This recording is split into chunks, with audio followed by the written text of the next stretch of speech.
Hello friends, welcome and welcome back to my channel again. तो कैसे हैं आप सभी। मैं ताने खान सैफी फिर से वेलकम करती हूँ आपका अपनी न्यू वीडियो में।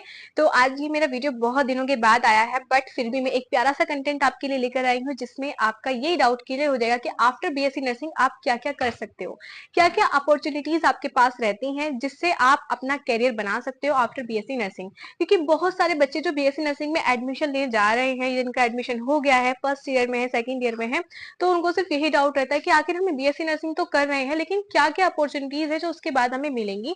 तो इस डाउट को हम क्लियर करेंगे। इस पूरी वीडियो में हम इसी बारे में बात करेंगे। इसमें कुछ गवर्नमेंट की वैकेंसीज क्या क्या होती हैं या फिर प्राइवेट की, सारी हम डिस्कस करेंगे इस वीडियो में। ठीक है, तो ये वीडियो थोड़ा सा तो बड़ा होने वाला है, लेकिन फिर भी अगर आप चाहते हैं या फिर आपको इस वीडियो को देखने का मन है तो प्लीज वीडियो को लाइक अभी से कर दें और चैनल को सब्सक्राइब जरूर कर देना, क्योंकि बीएससी नर्सिंग से रिलेटेड जितनी भी आपकी प्रॉब्लम्स रहती हैं यहाँ पर सारी सॉल्व हो जाएंगी। तो हम ठीक है, अभी हम आपको यहाँ पर बताना स्टार्ट करेंगे कौन कौन से एग्जाम है जो आप दे सकते हैं आफ्टर बीएससी नर्सिंग, जिससे आप अपना करियर अच्छी सैलरी से लेकर बना सकते हो। तो यहाँ पर हम वीडियो को स्टार्ट करते हैं। तो ऐसा है कि मेरे पास कोई अभी बोर्ड वगैरह तो नहीं है जिससे मैं यहाँ पर मेंशन कर देती, तो इसलिए मेरे पास फोन है, मैं फोन से देखकर आपको बताती हूँ। ठीक है, तो आप नोट करते रहना अपनी नोटबुक में। तो थोड़ा सा तो आपको लगेगा कि हाँ हमें दिखाई नहीं दे रहा, लेकिन आप सुन सकते हो आराम से। जो मैं बोलूँ आप अच्छे से सुनो, अपनी कॉपी में नोट डाउन कर सकते हो। सैलरी में मैं इसमें बताऊंगी कितनी सैलरी आपको कब किस कौन सी जॉब में मिलने वाली है।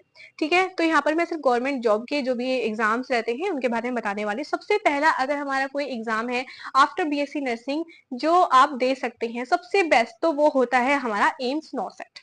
नॉर्सेट बहुत ही ज्यादा बड़ा एग्जाम होता है जिसमें सभी बच्चों का ख्वाब यही होता है, सपना यही होता है कि आप बीएससी नर्सिंग करने के बाद नॉर्सेट एग्जाम दें। नॉर्सेट एग्जाम देने के बाद आपको स्टाफ सॉरी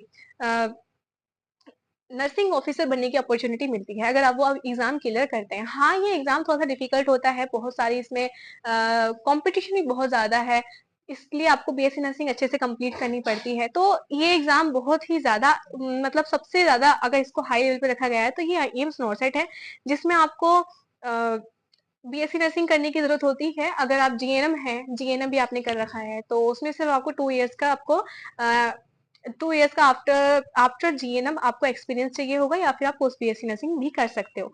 ठीक है, इसमें आपको 3,000 से भी ज्यादा इसमें हर साल इसमें वैकेंसी निकलती है, और सैलरी इसमें आपकी 60,000 से 80,000 तक पहुंच जाती है। 80,000 ये तो आपकी स्टार्टिंग की रेंज रहती है, ऐसा नहीं कि लास्ट में जाके पहुंचती है, लेकिन इतनी सैलरी आपको मिलती ही मिलती है स्टार्टिंग में, 75,000 या 80,000।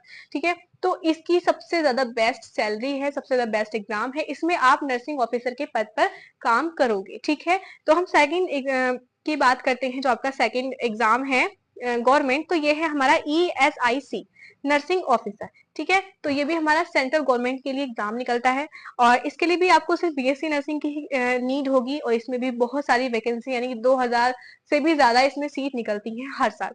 ठीक है, एग्जाम आपका सीबीटी मोड में होता है, और डॉक्यूमेंट्स वेरिफिकेशन, 2 एग्जाम होंगे इसमें। ठीक है, और इसकी सैलरी की अगर हम बात करें तो इसकी सैलरी 50,000 से स्टार्ट होती है और 1.5 लाख तक इसकी सैलरी रहती है। ESIC nursing officer. ठीक है, तो ये जो एग्जाम है आपका, ये एग्जाम भी आपका सेंट्रल गवर्नमेंट कराती है, तो ये भी आपका सरकारी नौकरी ही है। लेकिन इन सब के लिए आपको अच्छे से पढ़ने की जरूरत पड़ेगी। ऐसा नहीं कि आप बीएससी नर्सिंग बस ऐसे खेलते खालते कर दो, बस पास हो जाओ, बस पास हो जाओ कैसे भी लिख लिखा के, लेकिन नहीं, आपको डीप पढ़ना पड़ेगा। अभी से अपनी पढ़ाई बहुत अच्छे से आप करना स्टार्ट करो, उसके बाद ही आप एग्जाम की तैयारी करना, तभी आप एग्जाम कोई भी क्लियर कर सकते हैं। नंबर 3 की हम बात करें तो ये हमारा एग्जाम है RRB, शायद इसके बारे में आपने सुना भी होगा, जो हमारा रेलवे स्टाफ नर्स। ठीक है, रेलवे स्टाफ नर्स हमारा एग्जाम होता है जिसमें कि हमारे बीएससी नर्सिंग और जीएनएम दोनों ही स्टूडेंट इसको दे सकते हैं। वैकेंसी इसकी हर साल निकलती है। जो 2024 में इसकी 1100 जो सीट थी वो निकली थी। सैलरी की अगर हम इसकी बात करें तो 50,000 से 60,000 तक की इसकी सैलरी रहती है, और ये गवर्नमेंट जॉब है। गवर्नमेंट जॉब अगर आपकी मिनिमम सैलरी भी देती है तो बाद में वो इंक्रीज हो जाती है, और गवर्नमेंट से अच्छा कुछ भी नहीं होता है। ठीक है, अगर आप बीएससी नर्सिंग कर रहे हैं तो गवर्नमेंट जॉब के लिए ही प्रिपरेशन करना बाद में भी।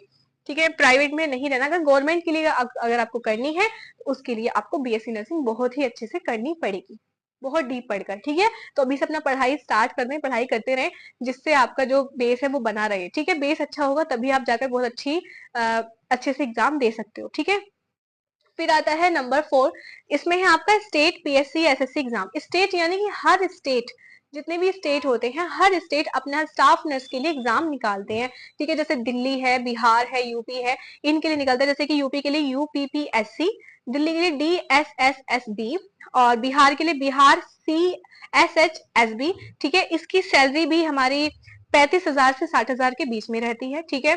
तो ये भी इसकी सैलरी बहुत अच्छी रहती है, और आप स्टाफ नर्स पर अगर काम करेंगे और आपको 60,000 स्टार्टिंग में ही मिलते हैं, तो बहुत अच्छी वैकेंसी है। आप मतलब अगर आप इन फ्यूचर बीएससी नर्सिंग के बाद अगर कुछ करना चाहते हैं, तो आपके पास वैकेंसी की कमी नहीं है, बस उसके लिए आपको पढ़ना बहुत अच्छे से पड़ेगा, ठीक है। तो और इसमें आपको सीट भी मतलब आराम से मिल जाएंगी, 1000, 4000, 5000। यूपी में भी आपकी 2-2,500 मिल जाएंगी, और दिल्ली में इसकी 1000 सीट रहेंगी, बाकी इसकी बिहार में 5000। ये तो ईयर वाइज चेंज होती रहती है, ऐसा नहीं कि मैंने 4-5 हजार बोल दिया तो फिर इतनी रहेंगी, नहीं, ये चेंज होती रहती है। जैसे जैसे वैकेंसी होती है उस हिसाब से एग्जाम कंडक्ट कराए जाते हैं, ठीक है। तो मैंने आपको 4 जॉब ऐसी बता दी है गवर्नमेंट, जिसमें आपकी स्टेट और सेंट्रल भी बताई है, और इसके साथ सैलरी भी बताई है। आई होप आपको समझ में आ रहा होगा कि बीएससी नर्सिंग कितनी इंपॉर्टेंट है आप सबके लिए। आप बिल्कुल भी फ्री नहीं बैठने वाले हो।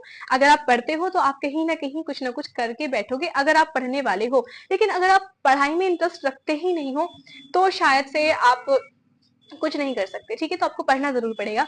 एक चीज और, हाँ, नंबर 5 पे हम पढ़ते हैं मिलिट्री नर्सिंग सर्विसेज, ठीक है। मिलिट्री नर्सिंग सर्विसेज इसे कहते हैं हम एमएनएस, ठीक है। इसमें जो मिलिट्री होती है उसमें आप nursing as a staff nurse काम कर सकते हो, ठीक है। इसमें आपको बीएससी नर्सिंग की जरूरत पड़ती है, और इसमें वैकेंसी तो इसमें कम होती है, लेकिन कुछ लोग ही इसे क्वालिफाई कर पाते हैं, और कुछ लोग ही इसके लिए पार्टिसिपेट करते हैं। तो इसके लिए वैकेंसी कम वो मैटर नहीं करता, बस आपके अंदर इतना जुनून जज्बा होना चाहिए, ताकि आप अगर 300 सीट है, 400 सीट है, तो उस पर भी आपकी एक सीट होनी चाहिए। आपके अंदर इतना कॉन्फिडेंस होना चाहिए, ठीक है। खुद पर भरोसा करो। इसकी सैलरी भी आपकी 80-85 हजार आराम से मिल जाती है, ठीक है। और फिर एक होती है CHO, community health organization. CHO की वैकेंसी भी आपकी हर साल निकलती है, हर स्टेट के लिए। तो अगर आपका जो कॉलेज है वो स्टेट नर्सिंग से अप्रूवल है, आईएनसी से नहीं है, तो उसके लिए आपको घबराने की जरूरत नहीं है। हर स्टेट भी आपके लिए अलग अलग एग्जाम कंडक्ट कराते हैं। उसके लिए आईएनसी से जरूरी नहीं है कि आईएनसी से ही हो, तो इसलिए आपको बिल्कुल घबराने की जरूरत नहीं है। आप सीएचओ का एग्जाम दे सकते हैं, उसमें भी आपको बहुत अच्छी खासी सैलरी मिल सकती है। बट इन जो भी मैंने अभी तक बताए हैं सीएचओ की, उनसे थोड़ी सी कम सैलरी रहती है, बट फिर भी वो एक गवर्नमेंट जॉब है, तो आपके लिए वो भी बहुत अच्छी होने वाली है, ठीक है। उसमें भी आपको पढ़ना पड़ेगा। और रही बात अब्रोड की, अब्रोड जाने के लिए वो मैं आपको एक अलग से वीडियो बनाऊंगी, फिर वरना वीडियो बहुत ज्यादा बड़ा हो जाएगा। अभी हम सिर्फ बात करेंगे अपनी इंडिया की, ठीक है। एक चीज हो एक चीज और, आप बीएससी नर्सिंग करने के बाद आप ग्रेजुएट तो हो जाते हो, उसके बाद आपको अपॉर्चुनिटी रहती है आपके पास एमएससी नर्सिंग करने की। एमएससी नर्सिंग करने के बाद आप किसी भी चीज में स्पेशलिस्ट बन सकते हो, लाइक आपका पीडियाट्रिक है, साइकेट्रिक है, ओबीजी है, सीएचएन है। इन सब में किसी एक पर्टिकुलर सब्जेक्ट में आप उसके जो है स्पेशलिस्ट बन सकते हो। इसमें आपको जो आप कहीं भी एग्जाम देंगे उसकी हाई डिमांड रहती है। अगर आपने एमएससी नर्सिंग कंप्लीट कर ली है, तो उससे बड़ी अपॉर्चुनिटी आपके लिए नहीं हो सकती। वाकई आप पढ़ते भी रहो, साथ में आप अपना एग्जाम भी दो, उसके साथ आप एमएससी नर्सिंग भी करते रहो। एमएससी नर्सिंग करने के बाद आपको हाई पोस्ट पर आपको जॉब मिलेगी, ठीक है, प्राइवेट भी और गवर्नमेंट भी। इसकी सैलरी भी आपकी 1 लाख तक आपकी पहुंच जाएगी, अगर आपने बीएससी एमएससी नर्सिंग कर लिया, ठीक है। फिर आते हैं आपके प्राइवेट हॉस्पिटल। अब प्राइवेट हॉस्पिटल्स के आपको सभी को पता है, ये सबसे लास्ट का ऑप्शन रहेगा। अगर आपको थोड़ी सी पैसों की जरूरत है, आपको एग्जाम क्लियर नहीं हो रहा है, तो आप प्राइवेट में कर सकते हो।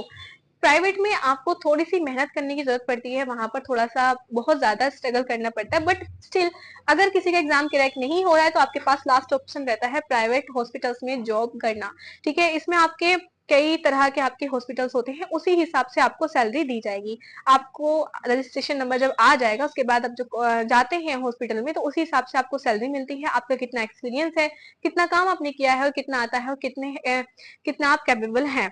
तो इसमें आपको, अगर आपका छोटा नर्सिंग होम है, तो आपको 15,000 से स्टार्टिंग होगी, और 25,000 तक आपकी स्टार्टिंग सॉरी सैलरी रह सकती है, सिर्फ 25,000 तक अगर आपका छोटा नर्सिंग होम है तो, ठीक है। फिर अगर आपका थोड़ा सा अगर लेवल अप करें कि हाँ जिसमें 50 बेड है, 100 बेड है, तो आप मान सकते हैं कि आपकी 25 से 30,000 आपकी उसमें सैलरी रह सकती है। और अगर जैसे कि अपोलो है, फोर्टिस है, और भी कुछ प्राइवेट हॉस्पिटल्स हैं बड़े बड़े। तो अगर उसकी बात करें तो आपकी इसमें 35 से 40 आपकी सैलरी रह सकती है। हर प्राइवेट हॉस्पिटल का अपना खुद का अलग रूल होता है, इसे गवर्नमेंट डिसाइड नहीं करती है, तो इसलिए आपको जाकर खुद बात करनी पड़ेगी। इसके लिए हम कोई भी पर्टिकुलर अनाउंसमेंट नहीं कर सकते कि इतनी सैलरी है। सैलरी इंक्रीज और डिक्रीज होती रहती है, आपको देखकर ही वो डिसाइड करते हैं कि आपको वो कितनी सैलरी देंगी, आपके एक्सपीरियंस के अकॉर्डिंग। ठीक है, तो एक चीज और, होम केयर नर्स भी बनती है, जिसमें आपको अच्छी खासी सैलरी मिल जाती है। जैसे कि अगर आपने नर्सिंग कंप्लीट कर लिया है तो आप होम केयर नर्स भी बन सकते हो। अच्छे शहरों में आपको बनना है, आप रूरल एरिया में तो नहीं बन सकते, आपको जाहिर अर्बन एरिया में ही आपको ये जॉब करनी पड़ेगी। आप घर जाकर किसी भी केयर टेकर में काम कर सकते हो कि हाँ आप केयर टेकर हैं तो आप पेशेंट की केयर कर सकते हो उसके घर पर। क्योंकि कुछ पेशेंट ऐसे होते हैं जो उनको कोई डिजीज है जो कि लॉन्ग टर्म के लिए हो गई है बट वो ठीक नहीं हो रही है, तो उनको एक नर्स की जरूरत होती है जो उनकी घर पर रहकर उनकी केयर कर सके। तो उसमें आपको काम मिल सकता है। ये जैसे दिल्ली, मुंबई, बेंगलोर, हैदराबाद, इसमें हाई डिमांड रहती है क्योंकि बहुत ज्यादा रिच फैमिलीज ऐसी होती हैं जिनको घर पर ही एक नर्स चाहिए होती है उनके जो भी बीमार है उसकी केयर करने के लिए। इसमें भी आपको अच्छी खासी सैलरी मिलती है, अगर फैमिली के ऊपर डिपेंड करता है कि वो आपको कितनी सैलरी दे सकते हैं। ठीक है, और भी बहुत सारे एग्जाम हैं, लेकिन फिर भी अभी हमने यहाँ पर सिर्फ गवर्नमेंट और मोस्ट एग्जाम की बात की है। तो ये वीडियो आपके लिए बहुत हेल्पफुल होने वाला है। इस वीडियो को सेव कर लीजिए, वीडियो को लाइक कर दीजिए, चैनल को सब्सक्राइब किए बिना बिल्कुल मत जाना। ठीक है, क्योंकि सच में बहुत ज्यादा इंफॉर्मेटिव वीडियोस आपको इस चैनल पर मिलने वाली हैं। और वीडियो को लाइक आपने कर ही दिया हुआ, प्यारा सा कमेंट करना बिल्कुल मत भूलना। अगर आप मेरे प्यारे से और बहुत पुराने सब्सक्राइबर्स हैं तो प्लीज कमेंट बॉक्स में जरूर बता दें, और अगर आप नए हैं तो भी मुझे बता के जाएं। अगर आपने पूरा वीडियो देखा है तो मुझे कमेंट बॉक्स में जरूर बताना कि हाँ आप वीडियो के इस टाइम पर वीडियो देख रहे हैं। तो आई होप आपको वीडियो बहुत अच्छा लगा होगा। Thank you so much, thank you so much again, and bye.